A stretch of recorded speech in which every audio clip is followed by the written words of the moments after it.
આ મને લાગે છે કે આ 21 વર્ષનો યુવાન એને ત્યાં જે ઊભા રહી અને સિંહ અને સિંહણની જે મેટિંગ ટાઈમ હતો એવું હું માનું છું. અને મેટિંગ ટાઈમમાં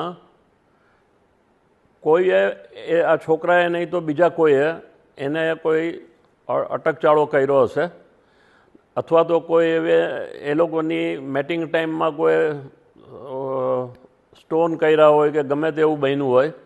બાકી સિંહનો જે મેટિંગ ટાઈમ છે એ 3 મિનિટનો હોય છે.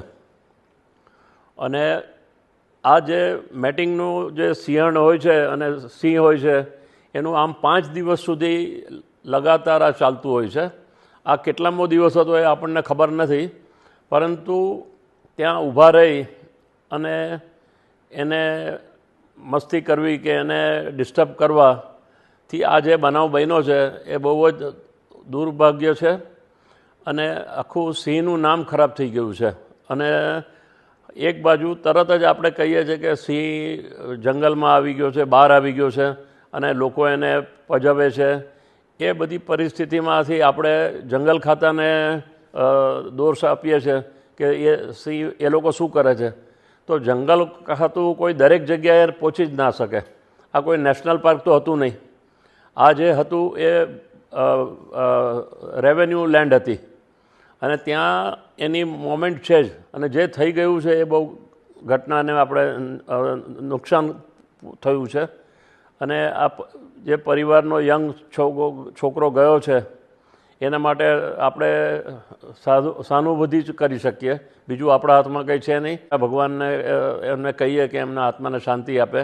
પરંતુ હું દરેક સિંહ પ્રેમીઓને એટલું ચોક્કસ કહીશ કે તમે સિંહની એની દરેક મુમેન્ટ તમે જુઓ. દાખલા તરીકે આ મેટિંગ ટાઈમ ન હોય તો મારણ ઉપર હોય અથવા તો ફીડિંગ ચાલતું હોય છોકરાઓ બચ્ચાઓનું, એ સિંહણને પણ એ લોકો તમે જો મસ્તી કરવા જાઓ તો એ સિંહણ પણ ઊભી થઈ જાય.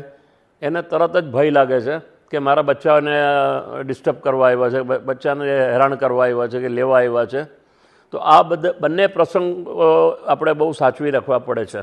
ઇલીગલ જો શો થાય છે એ તો રેવન્યુમાં જ થાય છે.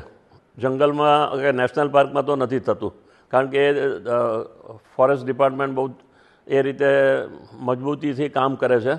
પરંતુ નાના નાના ગામમાં, નાના નાના વિસ્તારોમાં, તાલુકામાં કે ગામડાઓમાં એ જે ખબર પડી જાય કે અહીંયા સિંહણ છે અને એને પાછળ એ લોકો જે ઇલીગલ કામ કરતા હોય છે અને એને રંજાડ કરતા હોય છે, એને દૂર કરવા માટે આપણે દરેકને અપીલ કરવી પડે કે આ વસ્તુનું તમે ધ્યાન રાખો. અને ભવિષ્યમાં પણ સિંહણને એ કોઈ સ્ટ્રીટ કૂતરા નથી, એ લાયન જ છે. અને લાયનનો એક અવાજ જ છે. અને એની ગર્જનાથી પણ તમારે સમજી જવું જોઈએ કે એનો અવાજ કેવો છે, સિંહણનો અવાજ કેટલો છે. એની મુમેન્ટથી તમારે સચવી જવું પડે. અને જે જે લાયન શો કરે છે એના માટે કોઈ કાર્યવાહી કરવાની જરૂર છે. અને સરકારે પણ આ બાબતનો ખાસ વિચાર કરવો પડશે.